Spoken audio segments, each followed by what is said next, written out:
Hello, hello. Hello, hello. Okay, welcome back to the podcast, everybody. Today it's me and Meg. We've had some fantastic guests recently, so we thought we'd do a podcast, just us, to talk about something that's been coming up a lot with our coaching clients, and definitely a trap that we also fell into ourselves in our recovery. So something that I found really difficult was that whenever just plug in the microphone, all good. So sorry, That I one wasn't prepared at all. that that one person who said we're very unprofessional is going to be absolutely having a field day. You plug your microphone in the first 2 minutes. Like my laptop looked well different to what it normally looks like. Put a microphone in. Yeah, right, it's plugged in. There we go. You're in, Sorry you're about in, all that. good. Sorry, that's so Yeah. distracting for you. Apologies to that one person. Um, Keeping it real. so yeah, so a trap that we fell in during our eating disorders was that every time our brain would say something, we felt like it must be right. Like I felt like if my brain said it, it must be correct. And then even as recovery went on, I would also find it so hard when I was challenging things, thinking like my brain is giving me all of these thoughts, and that means that this thing is going to be hard forever. And something we learn in therapy and we talk about with our coaching clients today is that eating disorders don't just change what you do, they change how your brain actually works. It changes how your brain is wired. And so when you recover, your brain also rewires as well, and the thoughts change. So they kind of create a voice, an eating disorder creates a voice that sounds like you. It uses the language of maybe like health or discipline or self-improvement, or it even like hijacks messages from outside. And we get a lot of them these days.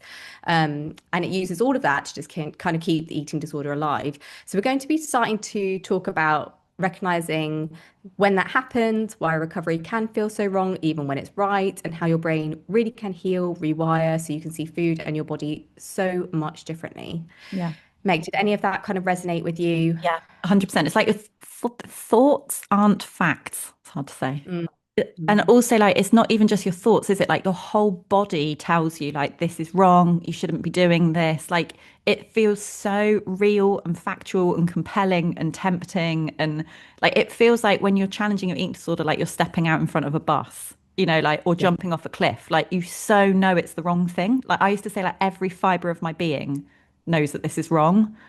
Like my Mm, body, mind, and soul, I felt like everything I was doing in recovery was like the most wrong thing ever. And it's really hard to separate from that and be like, that's not a fact and I can do it. Like, do it despite feeling like that kind of thing. I don't know, I mm. do think it makes recovery so, so difficult. It makes it difficult because it's also having faith that that won't last forever. Yeah. Like that feeling, that intense feeling, you're like, I'm going to have to live with that. Even when I recover, I'm still going to have to deal with that feeling. I'm going to have to deal with the thoughts. It's really hard to imagine a life without those thoughts and without that feeling and it all being more neutral. Yeah, definitely. Yeah, I do feel like recovery is like a short-term hit.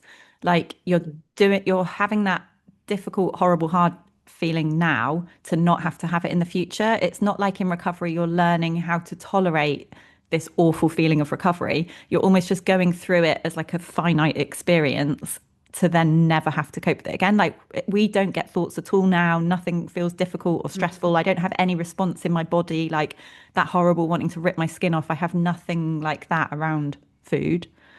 But Mm, yeah, when I was in it, it felt like that sort of feeling. It just felt like such a fact. It felt like this is what it yeah. feels like. It's just going to feel like this forever. It also just felt like proof. Like as soon as I Mm, felt that feeling, if I was challenging something in my eating disorder and then felt that feeling, it felt like such proof of like, see, this is why it's so terrible. This is why you shouldn't do it. This is why you've been avoiding it. So like it's mm, hard to like not rely on that as evidence because that can make you stop. Like you can feel yeah. that and be like, oh, see, it does feel terrible, need to run back. It's hard to Mm, like feel that and then keep going and do it again and still feel that and do it again. And then like gradually with repetition, that feeling goes. But that mm, first exposure, second exposure is so, so intense and feels so wrong that you just want to be like, no, undo it, run no, back, that's don't it. don't repeat Yeah. that. Just feels so uncomfortable. And something we've spoken to with our community, our Rewired in Action community that we meet with twice a week, is something that it's okay to feel hard feelings. and to kind of sit with those feelings and to move through them. Whereas when you've got an eating disorder, the first thing you want to do is you just want to soothe that feeling. And the way that you've always soothed that uncomfortable, anxious feeling is to use an eating disorder behavior. But if you always use that behavior, you're always going to be stuck in that loop. And if nothing changes, nothing changes. Yeah. So, Yeah, you're just yeah. like enforcing the eating disorder belief, the eating disorder wiring, that kind of thing. Mm, But it's so mm, hard. Like when you walk into the situation with your brain wired around the eating disorder, like, mm, of course it's going to feel wrong in that situation. mm. Like it's like you've got such a blinker on, or like you've got a full eating disorder lens across how you see the world. So like I don't know, it's so hard that you can't see it any other way really when you're seeing it. It's like you put a black and white lens on and then someone's trying to describe color and you're like, but Yeah. I physically can't see it. Like as Yeah. recovery goes on, you'll get your color lens and be like, oh now I understand what you're trying to say, the color of a rose, you know, but with a black and white lens and someone's trying to tell you a rose is red, you're like, what are you talking about? Or it's like they're trying to tell you like the sky is green and you're like, I can clearly see the sky is blue. Exactly, exactly. I love it when you talk about this kind of stuff because I think that's exactly true. And it doesn't even just, it's not only limited to food and your body. Like it literally, I feel like I saw everything in a different light when I recovered. Like Mm, life, like literally, I did see the sky in a different way. I remember being like, wow, this is insane. We're just like on this planet in the solar system, like in a way that I was never like in touch with that when I was with my eating disorder because I was just focused on the next thing, the next meal, getting to the so much anxiety, so much stress. I couldn't stop and ever really notice like the miraculous life that we yeah, truly have. yeah, So like I feel like the lens with everything yeah. sort of Yeah. changes. Yeah. And like zooms out as well, because Yeah. if with an eating disorder, like food, your body, whatever it is, movement becomes everything. Like it's almost like to me now that food is a tiny part of my day. Like it exists, but amongst a ton of other things that I do in my day that I care about. But with my eating disorder, food was everything. So whereas now it might Yes. be like 1%, in my eating disorder, it was 100%. It was kind of like Hmm. all I saw. Like when I was planning my day, that's all I was thinking about. When I was thinking about other people, I was thinking about their food. What will you be Yeah. eating? What time will you be eating it? Will Oh it my fit with gosh. my food? Like food was like threaded through everything. Yeah, I felt like that with exercise as well. Like I felt it with food and I also felt it with exercise. Like when am I going to exercise? How did I exercise yesterday? When am I going to exercise tomorrow? What if I don't exercise in the right way today? Or what are they if my husband's going to football? Like what are you going to do at football? How long are you going to be at football? When you come back from football, are you going to eat? Are you going to eat before you go? Like you said, it's not you're not even focused on your own. You're focused on everybody's and Mm, it's just this hyper awareness, but it's not you. Like that's the thing. Like you can also feel a bit rubbish. Like why do I care about this so much? Sometimes you can like get a bit of a distance and be like, why do I care about food, movement, body so much? Like genuinely, it's not really my values. Like I don't care about my body above my friendships, above my work, above my life. But it's just the eating disorder literally rewires your brain to make you care about these things, and you get these misfiring thoughts, yeah. and it's not your fault. Yeah. Yeah. And I definitely know what you're talking about there. Like you get some moments where you get perspective on like, this isn't my values. I don't care about this really. Like, why am I spending so much time and attention on this? Or, you know, like Mm, when a year passes, if you've got like a birthday as a marker, something like that, and then you look back and you're like, why did I spend the whole year on food, exercise, mm, body, whatever the thing is? But mm, it's so hard. Like you have those odd like reality slap moments of, mm. whoa, what am I doing? This doesn't align. But then day to day to day, like moment to moment, you're kind of so sucked into, but what do I need to do today? What are my rules? What do I need to eat? What do I Yeah. need to da da da? Absolutely, absolutely. And you can kind of start to separate that eating disorder voice and your voice out a little bit because the eating disorder voice is very rigid, it's very repetitive, it's very fear-based. It's like always pushing like more control, more rules, more restriction. And that restriction on your food also seems to like reflect into restriction with your life. Um, but it also can pretend like it can be behind the guise of you being disciplined or no, I'm just following that health advice. Like that's not an eating disorder. That's what they're telling me to do, or wellness or whatever, being my best self. But actually, you've got to stop and think like, is this actually making me my best self? Am I living in line with my values? Like, is my life all about trying to optimize everything? Mm, Or can I just try and be present and not trying to always be goal setting onto the next thing? So, yeah, I think it's really important to be able to separate your eating disorder from who you truly are. yeah. Yeah. Get some distance from your thoughts, from your rules. Yeah. Mm, absolutely. So like a way that the eating disorder kind of changes your brain is through that restriction. So that has an actual impact on your brain. You're more likely to become anxious, obsessing over things, not even just food. You can obsess about all sorts of things. There's like more black and white thinking.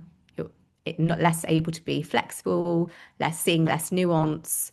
And that is something like literally I see in most people, if not everybody, with an eating disorder. So these are like the ways that the eating disorder literally rewires your brain. Mm. And so you maybe are not a person who is black and white thinking or obsesses over things, but it's like the impact of starvation on your brain and what it's done in that rewiring process. Mm. Or amplifies it. Maybe you've got low level and then suddenly it's huge.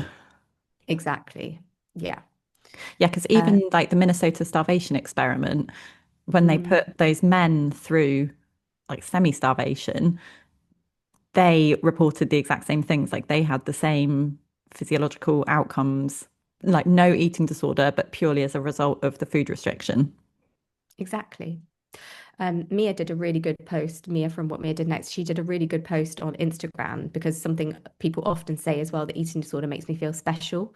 And she said, actually, if I looked back on, if somebody emailed me and they said, look, I used to be a client of yours, and they named down all of the symptoms of their eating disorders. I used to act in this way. I used to worry about this. She said, I would not be able to say who that client was.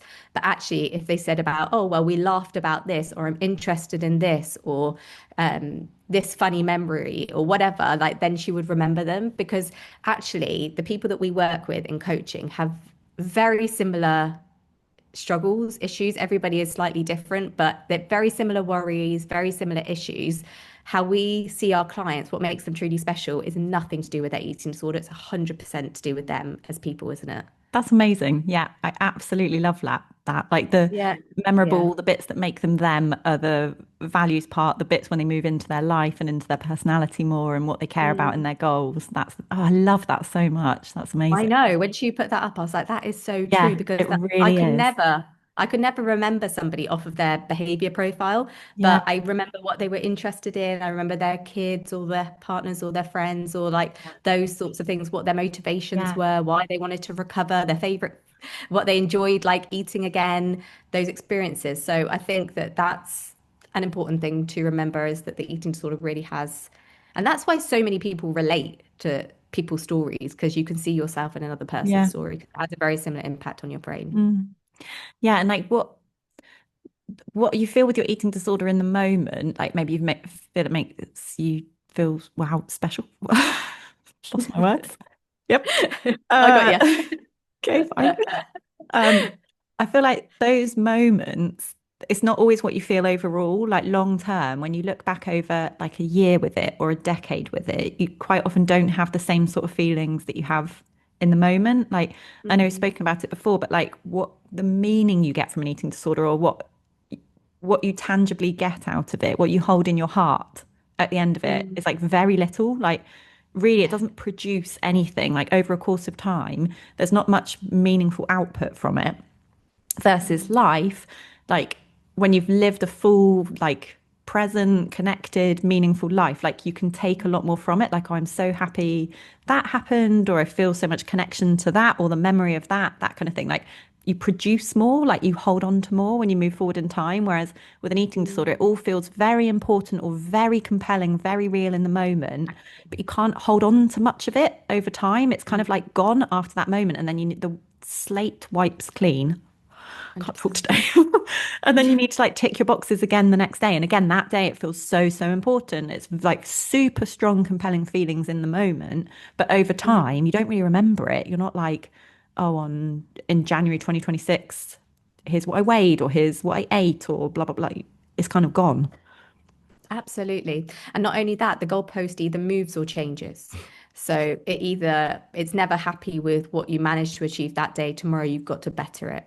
Or it changes. If you're following a health advice and then somebody else gives you a different health advice, then you've got to change that and you've got to follow that health advice. So it's like you say, it's never enduring. It's constantly changing. And it's not a good way to base your happiness off Mm. of. Yeah. Yeah, it's quite fragile in that way as well, isn't it? Because it's Very fragile. dependent on I'm okay if I've done this, I'm okay if I've done this. So you're never just actually okay. You're okay dependent on achieving something external. But then, Mm. like, what if something goes wrong? What if you can't do it? You're constantly planning around it. You're thinking I have to do it. Like, it creates a lot of like stress and effort and action just Mm. to feel okay. Absolutely, absolutely. And then there's like some lies that often the eating disorder even tells you as well, which I often see are very common across people. So tell me if you hear this from your coaching clients too. You're not sick enough. Like I feel like I hear that a lot. Like I think the fact that even questioning whether you're sick enough means that you are sick enough. Mm, So that's one. Um, this is discipline, this is health. You can recover later. This is just who you are. So there's some roles that the eating disorder plays that are very similar across people. And again, I think that shows how much your brain can wire around an eating disorder and just kind of misfire very similar thoughts. mm. Yep, definitely. I hear all of those things. Yeah. Mm. So often recovery feels really wrong, but it isn't. So, how do people overcome that feeling? How do people overcome the feeling of like recovering, even when it feels rubbish, when you need to eat more, when you need to rest more, when you need to loosen those rules? Mm, It can feel really wrong, scary, like just too much to handle. yeah. So, how did you overcome that part? Yeah. So difficult. I think so difficult because my answer to this is you do it despite those Mm, feelings. Like, what hmm would be amazing is if you could fix those feelings first to then feel okay about doing recovery or to know that you want it enough, you've got some certainty over it, like you don't have hmm the discomfort, like high level of discomfort, something like that, and then I'll be ready to do it. But I actually think it comes the other way around. I think you do it and the action teaches your brain something new. I think whatever you're doing is teaching your brain how to be, and it's teaching your brain what to think, and it's teaching your brain this is how we live. So as long as you're repeating eating disorder behaviors, you're teaching your brain eating disorder, and it's just going to continue. Like it's just trying its best, your brain. It's like a machine. Whatever Yeah. you're doing, it's like, okay, this is what we do, this is how we live, this is the thought I'll send you again next time. And then if you take it in a new direction and you teach it new behaviors, like if you expose it to new behaviors, then you'll teach your brain something new. And over time, it rewires around that. And then that's like your new brain wiring. But it's so difficult because you're doing the new behaviors whilst your brain is wired around the old behaviors. And the new In eating disorder. behaviors, your brain is wired around those new behaviors being wrong. So Yes. it's awful. It's excruciating because you're acting in a way that goes completely against your brain, like stepping in front of a bus. Like Yeah. everything in your being knows this is wrong with your current brain wiring, but you're doing Yeah. it because you want it as your future brain wiring. So powerful what you just said. Yeah, exactly. You're doing it whilst you're in eating disorder mode. So of course it's going to feel wrong. But the fact that it actually feels worse is the evidence that you're actually undoing the wiring. Like that is what is difficult. Yeah. That is why you're feeling it. It's hard. Yeah, so true. It's almost a good sign, really, if you've got that Yeah, discomfort, because it means you're going against something your brain is currently wired to tell you to do. And if we like step exactly. back and look at the overall process of recovery, like, okay, I don't like my brain how it's currently wired. I don't like the life that it like I have to live with this brain wiring. I want to change it. So that means you have to do Mm, something different to teach it something new. So, like, mm, yeah, that's going to be uncomfortable. Like, the act of doing the new behavior is going to be uncomfortable to the old brain wiring. But that's of course. literally what you have to do to rewire it. Yeah. And then you get evidence that you can do it, you can sit True. with it, and then it's like this kind of repeat, repeat, repeat thing. Yeah. Even if it doesn't go perfectly, even if it doesn't go amazingly, it's about keep trying and Yeah. then you will get there. Yeah. Do you know what I find so funny about the evidence, though, as well? Like, that almost doesn't matter how much evidence you get as well. You still feel like this time is going to be the one that it's not going to happen. I used to feel like that all the time. Like I like knew the process worked. Like, okay, yeah, this is a good process. It Mm. works. It has rewired my brain. I'm not scared of that thing anymore. And then I'd face the new thing and be like, oh no, but this is the genuinely awful thing. It's not going to work for this thing. And then did that ever go? Did that feeling ever go? Did you ever accumulate enough evidence? Or did it maybe because Yeah. it all felt very separate, like all of those fears felt had their own like little intricacies and worries around them slightly. Yeah. I think it's, yeah, again, that thing of like, of course, each fear feels really real because your brain is wired around that fear feeling real. So, Mm, yeah, it did help to build up evidence and know this process does work and like with time and momentum and that kind of thing. But still, it didn't change the fact that each new thing I exposed myself to, my brain was wired to tell me not to do it. So mm, every single time, my brain then went, don't do it. This is wrong. I'm going to throw everything at you to try and stop you doing this. yes. Yes. Do you know what can help is evidence sometimes around other stuff around your values. Like I felt so much more value aligned. I've got evidence of that. It was so nice to be able to join in. It was so nice to be. Do you remember when you did that? And even though it was difficult, like you were able to form friendships. Or do you remember when you acted on your eating disorder? And that's evidence that actually it took you away from the person who you truly are. Sometimes that evidence can help as That's well. brilliant. Yeah, I love that. And I think some of the things you challenge in recovery very quickly tap into your values. Like it's nice when you challenge something that very quickly you get a benefit from or a payback. Like if it's social eating or letting somebody else prepare your food, cook for you, I don't know, eating out, something like that. And then you're like, that's so quickly I can see how that aligns to my values. Like some of the stuff you're kind of challenging and you're like, I don't really see where this is going. What's the Yeah, point in yeah, this? Like it's hard to kind of yeah. tie it to future you or your life, whatever. But some things you're like very quickly like, no, that is definitely values aligned. So even if it's uncomfortable, it is something I want to be able to do in the future. 100%. Yeah. Yeah. And then keep doing it. And then for a future version of you where it's not uncomfortable anymore. Yeah, absolutely. But definitely, like my clients say this all the time, like that we talk about their goals, they're going to go and do it, makes sense. They've got clarity on like why I'm doing it or like what my motivation is, whatever. But then as soon as they are in front of doing it, it like kind of Mm, goes out the window and then it feels really, really wrong in that moment. It's very hard to connect to your motivation or why you'd want to do it. Like, actually, I don't even want to do it in that moment, like everything about me is telling me not to do this, which mm. is so difficult. But I think also completely to be expected. Like, Yeah. of course, when you step in front of that thing with a brain wired to tell you not to do that thing, it is going to feel uncomfortable. Mm, Like there's no other way about it. And also, like your brain in that is like in threat mode. Like you're not in touch in that moment with like, what are my values? What do I care about? Like you're running away from a lion. Someone running away from a lion mm. isn't going to be listing out their values.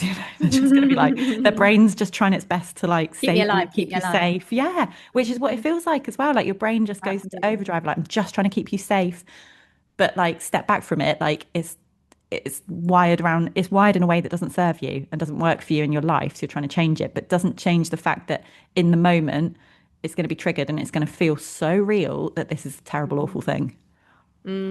so difficult. I think that's where a couple of things really help. I think making sure you're around other people who are kind of giving similar messaging, listening to this podcast, other people's podcasts, making sure the narratives around you, the stories you're hearing are in line with where you want to be. You want to be in line with recovery. So if you're getting triggered by health advice or, you're following somebody who is making like maybe your issues with movement or food worse, like stop following them Mm, because everything we're listening to, everything we're seeing is impacting our brain.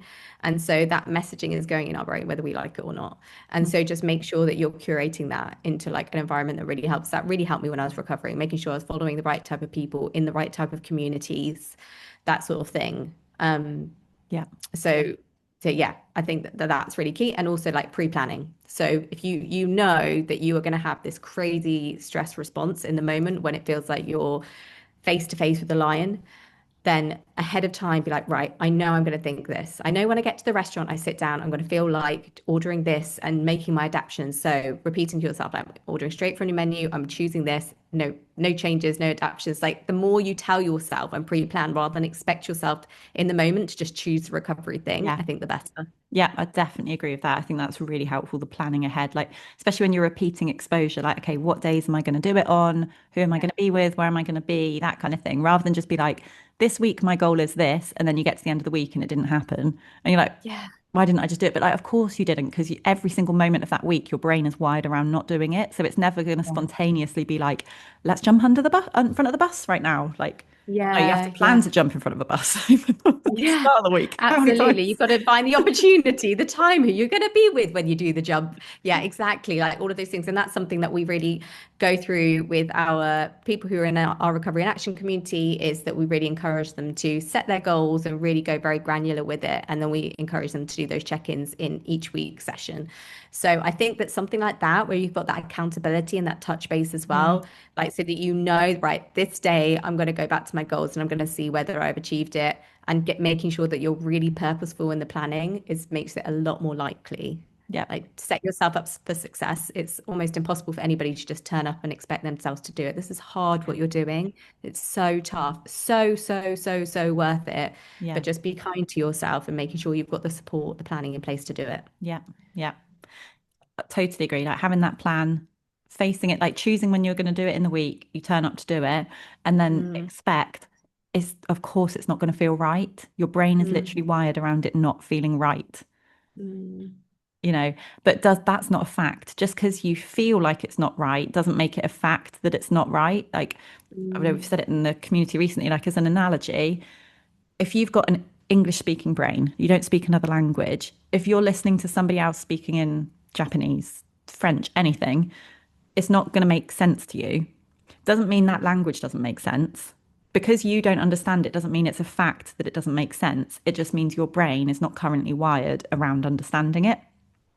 And mm. then same in recovery, like you can learn it, you can learn that new language, you can learn the new behaviors, but you do it through exposure, through hearing the language, through attending lessons, whatever it is. It's like consistent repeat exposure without compensation. Like, I don't know if it works for Mm. the language, but like if you learn a new word and then you're going into your brain to delete the word out, you're never going to learn the language. Yeah, exactly. You're not immersed in it anymore. You start speaking another language, all those kind of things. Exactly. You're never going to have the opportunity to strengthen those pathways. Yeah, So it becomes really natural and second nature and habitual. Right now, what is habitual and second nature is just to use an eating disorder behavior. That's yeah, even part of it, is gaining awareness. Like this is actually an eating disorder behavior yeah, because we do it on automatic so much. We're like, this is just what I do. yeah, I didn't even realize I had a choice. So yeah, realizing you actually do have a choice in the first place is a great place to start as yeah. well. But that's, I think, the planning helps there as well because it's easier to have that distance and separation. Like when you're in the moment and you're under threat, you don't Mm, have a choice. In a way, you're like no, acting automatically. You're just, I'm saving my life kind of feeling. yeah, Yeah. yeah. So Mm, having that plan like away from it and then just like executing on the plan, like, okay, now I'm following it. Like I'm not trusting this feeling in the moment. I'm only feeling this because I've got a brain wired to tell me this, but I actually don't even like my current brain wiring. Like one thing I say exactly. with clients is like questioning, like, am I aligning my behavior to the brain wiring I want or to the brain wiring I've Mm, got? Because whichever one you choose is what you're building. I love that.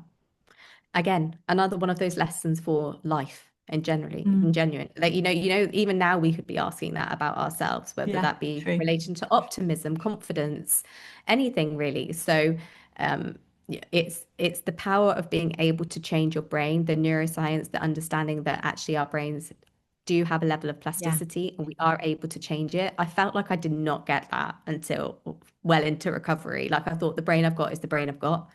yeah. But actually, we did something to repeat to get our brain into a place of having an eating disorder so we can repeat to get ourselves Yep, out of so it too. true. So true. And Mm, tolerating that discomfort whilst you're doing it, like understanding it's normal, it's expected, you're going mm, against your current brain wiring. Of course, it feels wrong. Doesn't mean it is wrong. It's not a fact. And it won't last forever. Like, even with the analogy of like learning a language, it's really hard to learn a new language. But once you know it, it's not hard. mm. Like, I'm not sat here speaking English, finding it hard. It's not a struggle. I'm sure it was hard when I was two, you know, Yeah, or if I, if I learned a new language now, the act of learning would be really difficult, but that's yeah, almost like a short-term hit. Once it's done, it's done. You don't struggle completely. forever to learn. You learn it and then it's done. It's done. Do you know Yeah. what I learned a few years ago? I learned how to read Arabic. I was like, I'm never going to be able to learn how to read Arabic. Like, I've never spoken a word of Arabic. I don't know one letter of it. And then, yeah, like 4 or 5 years ago, I was like, I'm going to start learning. Like, I literally went hardcore learning it. It was kind of like, right, this is what I'm going to go for. I can read Arabic. Like I can actually Wow. read Arabic. Yeah, I know. Like I was like, I'm just going to dabble around with this. Unlikely to be able to actually learn how to read it fluently, but I actually learned how to read it Wow. fluently. And yeah, and it's like I don't know why I even doubted it because of course, like Yeah. our brains can learn new things. Like sometimes it's harder when you're a bit older. Like it was harder probably for me to learn Arabic than it is for my kids who are 5. Mm, But at the end of the day, because I was so motivated to do it and I wanted to do it, I actually picked it up pretty quickly, that's which was incredible. yeah, I'm rubbish at language as well, like really bad. What did you use? Like Duolingo or something, or you just did No, it? I had a teacher. Like I got Oh, a wow. yeah, I got like a tutor. Oh, amazing, Um, Sam. yeah, yeah, And did you do yeah, 'cause speaking?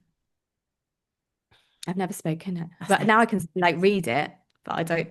Yeah. Yeah, I don't. Comprehension, like if people are speaking it, can you understand it? No, no, Okay. honey, that's the next level. This is not to That's take the away from next it. It's level. still incredible. Next step. There's always improvement. Um, yeah, I'm not trying to put you down. Yeah, yeah, but you can't speak it. Oof. Or Are understand. you sure? Oof. You can't even understand Arabic. Oof. Yeah, I'm really bad at languages, honestly. But like, of course, your brain can rewire. Of course, it can change. Of course, you can bring in new things. Um, and then in terms of like understanding if it is an eating disorder thought, like catching it, because something you talk about really Mm, well is this idea of like bucketing thoughts. Like you don't have to challenge every single eating disorder thought. You can just think like, is this thought going in my eating disorder bucket or is it going in my recovery bucket? And if it goes in yeah, the eating disorder bucket, we're not acting on it. If it goes in my recovery bucket, yeah, that's yeah, something that we can work on. So how were you recognizing which bucket it was going? yeah. It's just, like, so difficult, isn't it, as a first step, even to know which bucket Yeah, does this thought go into. Um, yeah. to me, I think an eating disorder thought has conditions attached to it, whereas recovery and like a life bucket is unconditional. So in a Mm, recovery bucket, it's allowed because it's allowed. Doesn't matter what mm, time of day it is, what quantity it is, what else you've had, what else you've done, what somebody else is doing, who's watching you, what the conditions are around you, whether you're hot, cold, blah, blah, blah. Like there's no mm, conditions attached to food, mm. or your body or movement or whatever. It's just Yeah, unconditional versus like anything that hints of a condition, like, but something else has happened in the day, or something else is happening later today, or something to do with your weight, or what somebody else is doing. Like, that's a rule or a condition being placed on food or your body or mm, movement, whatever. And so, therefore, it goes into the eating disorder bucket. Whether it's things are like good, bad, messy, whatever, like it can be yeah, unconditional. I guess that is what unconditional is, isn't it? It's not yeah, because I've been good, because I've been productive, because I've whatever. There's not a box yeah. to tick to be allowed to do it. Which is another kind of thing that I see with a lot of clients and even myself when I was going through having eating disorder, I felt like I was only worthy if I had ticked these boxes. It's kind of like something, maybe a personality type that lends itself more to people with eating disorders. Mm. And so I think it is like an ongoing journey a little bit, even when you overcome the food part of knowing like you are worthy just because you're you. Mm, Just just for that mere fact, even if you mess up, even if you don't get the perfect thing in your job or you accidentally did something wrong, it doesn't mean that you don't get to care for yourself. yeah. Yeah. And definitely it's ongoing. I feel like this is even like you're making me think now, like, yeah. I'm definitely one like as soon as I feel stressed or anything, I'm like, write a to-do list. What do I need to get done? Then things will be okay. Like I'm very like, if I can do something good, things will feel better. Like that like Oh, personality trait thing. I can definitely still feel it. I mean, I've learned not to do it on food now. But mm, yeah, you're right. It's just a general like approach to yourself. yeah. Yeah. What about with your experience, Saf, around like health, wellness, and food or movement, and like the orthorexia side of things, like the messaging you got around what to do with your food and like what that actually did for your health? It was so confusing because I think sometimes you actually find it very hard to know whether it is an eating disorder choice or like a health choice that's something that is going to make you healthier because maybe like a top scientist or an influencer or somebody saying that this food is actually making them so healthy and making them feel, bring them so much vitality. And, so then you're like, well, then is it eating disordered or is it just self-care? Ugh, it was so difficult. But I what was even harder than that is like one person would say one thing around a particular food, and then another influencer or another scientist or another diet guru would say something around a like another totally opposite messaging that they contradicted. And it could both of them could be completely research informed. They could be like, research has shown this diet is like gave people better cognition. They this better, they that better. And then the other person is saying the exact same thing. And I was like, oh my God, what do I do? Yeah. So then sometimes I was trying to like meet them all. And then where I was trying to beat them all, I was like, okay, you actually can't eat anything. Like Uh, my diet like shrunk down so much. And as a result, like it was stressful, which is probably the worst thing ever for your health. It impacted all my social relationships, which is again another really bad indicator for health. Like it had a really bad physical impact on me. Like my hormones were rubbish. Like my my periods when I had no fertility, I was cold all the time, I was tired all the time, I didn't want to join in. Like I was definitely not feeling a lot of vitality. So I think that the messaging is really tough because it makes you like look outside for what mm, is going to make you feel good. And you forget like actually you've got an inner wisdom of like, actually, I feel really good when I eat that food. Like it doesn't matter if somebody else says that it's not great for me, or I feel really great when I go and I join in with these foods at parties or with my family. Like that feels like it really fills my cup up compared to having my own separate, very orthorexic looking meal. Like that doesn't feel good to me.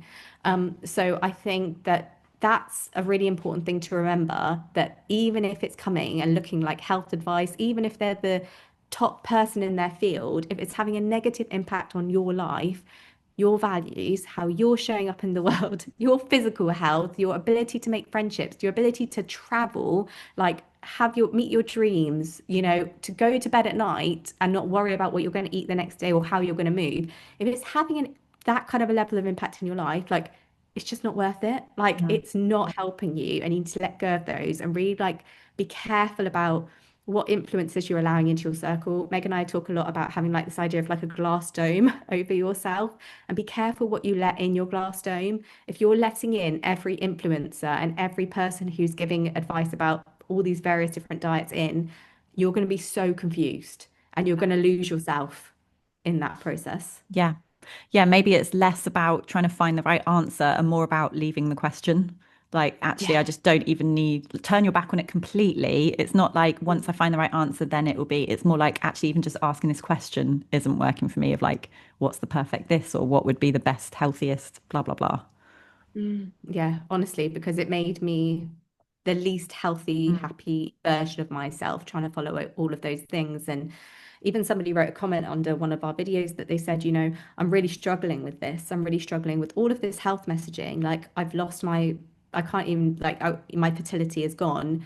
And then there's all this messaging around like, if you do this, then your fertility will improve. But as a result, she hasn't got good fertility Yeah. because she's following everything to the T. So actually, like, there's been centuries and centuries and centuries of women who had no issue getting pregnant and having babies, and they weren't following the newest diets or what we spoke about with Maeve Hannon on a recent podcast around UPS. Like, they weren't worrying about those things.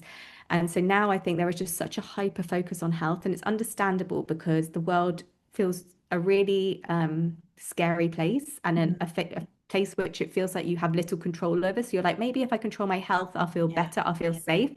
But that really is just the eating disorder in a different guise. Like it's Yeah. just trying to control food to make you get a bit of a quick win, trying Yeah. to control movement so that you feel a bit better about yourself. Like we don't need to turn to those things to feel better. We're allowed to feel a bit scared. We're allowed to feel like life is a bit crazy right now. And I don't need to do these things to quick win my way out of it because quick winning your way out of it in the beginning might feel good.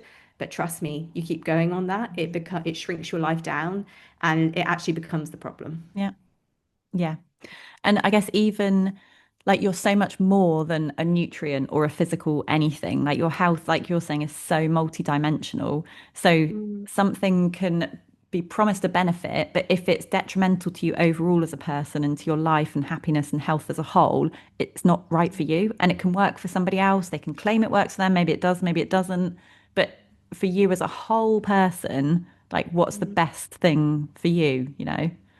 Exactly, exactly. Like, what do you want to be known for? Like, what do you want to be remembered for? Like, that was a big question for myself.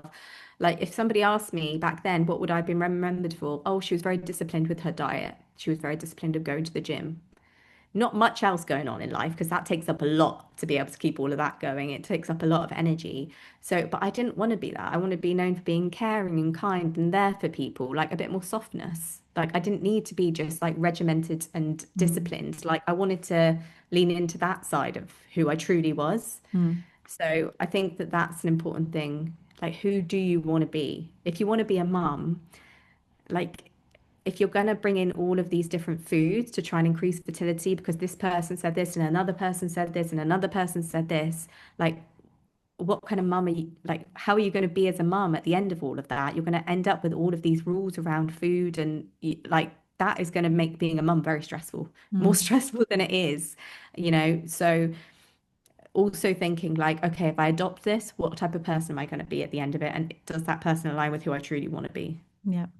Yeah. Amazing. So, yeah, like this idea that it's not all the truth and it's not all right for you kind of thing with your thinking and whatever, it can also apply to the messaging out there. Mm, And even like Maeve was saying, wasn't she? Like people pick and choose the research and they present it in one way, but there's also like research on the other side of things. And hmm the research doesn't necessarily take into account your full health of like your social health, your mental health, your emotional health, that kind of thing.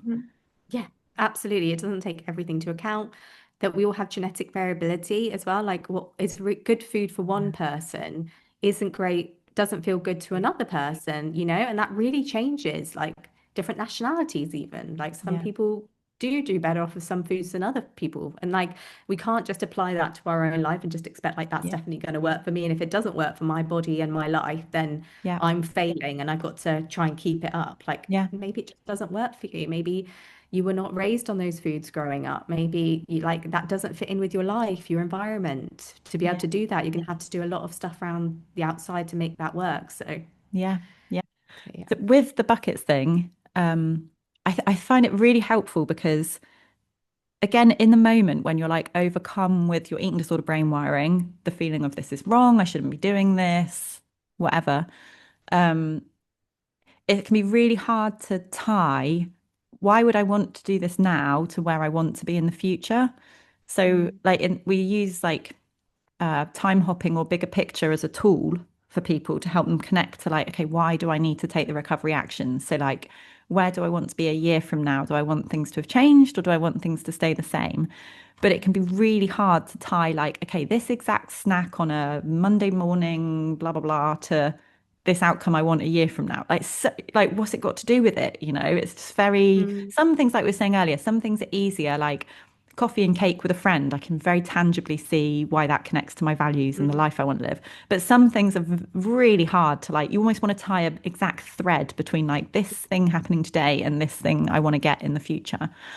mm, But I think the buckets are helpful because it's more of like a bigger picture, like view of the process of recovery. Like in simple terms, we want to align actions to non-eating disorder behaviors to wire our brain around non-eating disorder behaviors. And we don't want to be doing eating disorder behaviors and continuing neural wiring around eating disorder behaviors.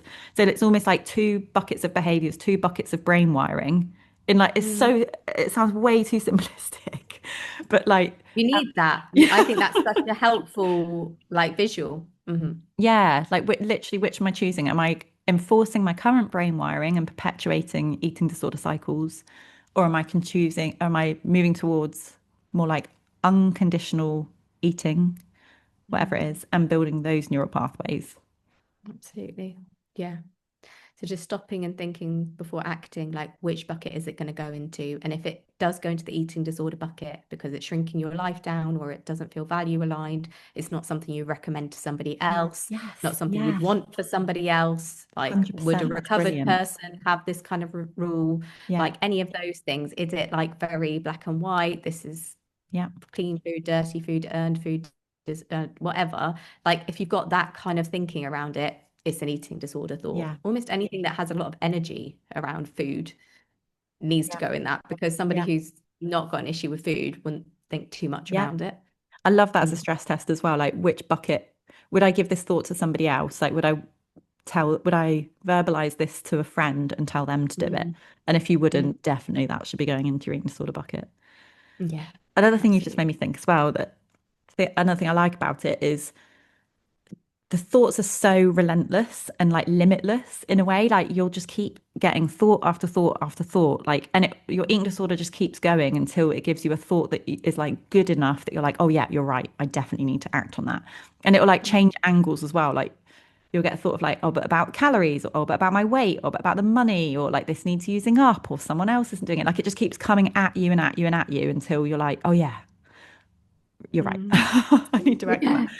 But I feel like with the bucket, like if you can just pop it straight into the bucket, like you don't need to solve it or anything. It's like the fact it's an eating disorder thought is why not to do it. Not Yeah. because I've like logicked my way out of something Mm. around calories or something around weight or something around what other people are doing. Like I don't even want that in my life anymore. Therefore it goes in the eating disorder bucket and I don't act on it.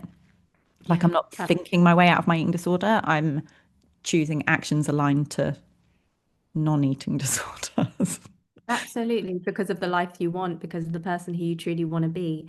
So rewiring your brain around that recovered version of you is going to help you to get there. Mhm. The other important thing around rewiring your brain that's really important is like we can't only act in line with where we want to be. Like nourishment is key. Like I think so much rewiring happens just by like eating enough food and resting enough. Like, and obviously that is related to actions, but I thought that's a really important thing to bring in as well, because I think a lot of like my rewiring also happened because I was fueling myself and resting enough as well. And Yeah. that is such a key part to helping your brain rewire and not feel like it's in starvation mode. Yeah. Yeah. So like the behaviors you were mentioning at the beginning as well, some of the level of like rigidity and black and white thinking, that kind of thing, Yeah, some of it is purely a product of being 100 underfueled, undernourished, restricted. absolutely. Some of it Yeah. just naturally heals. Like there are a number of things I didn't need to challenge at all. Even weird eating habits. I had Yeah. very strange eating habits. Like people would have watched and been like, what is she doing? But I didn't Mm, really need to work on those. I didn't really need to no, challenge they stuff. I just naturally. naturally, with time, I was like, I don't need to eat like that anymore. I'm getting enough food, so I don't need to put this big like Yeah. thing into how I'm eating it. I'm not trying to get the most out of it because I'm No, getting enough. exactly. Or like preoccupation around Yeah, like it's another menus one. or recipes or food. Or I can't remember saying to myself, right, I'm going to choose not to look at that. Yes. I'm going to pick up another book. It just like naturally fizzled out because Yeah. like my brain was not hyper aware of food as much. Yeah. Yeah. Yeah. And you fixed the cause in that sense. Like Yes. you Yeah. don't need to challenge it. Like challenge the thing that's causing it, which is being Yeah. weight suppressed, being food restricted, whatever it is. Like that's the thing to Mm, target, and then it naturally. naturally goes. Yeah. Yeah. Good Oh, point. we hope this has been helpful for people. Just like I guess the main thing we wanted you to understand, like it's very normal to get these thoughts, and actually getting these thoughts whilst you're acting in line with the recovery version of you is so normal and actually shows that you're doing the right thing. Like you don't have to believe the recovery actions or thoughts, like just Yeah. act against the eating disorder, do the opposite actions, and it really will sort itself out. Yeah. 100%. Like it's not expected. You're not actually expected to go in believing recovery. You just need to act Mm, in line with it, and that's your brain will then learn it. It will like your brain will follow your actions. yeah, absolutely. Okay. Okay, lovely seeing you, Anne. You too. Bye. Bye.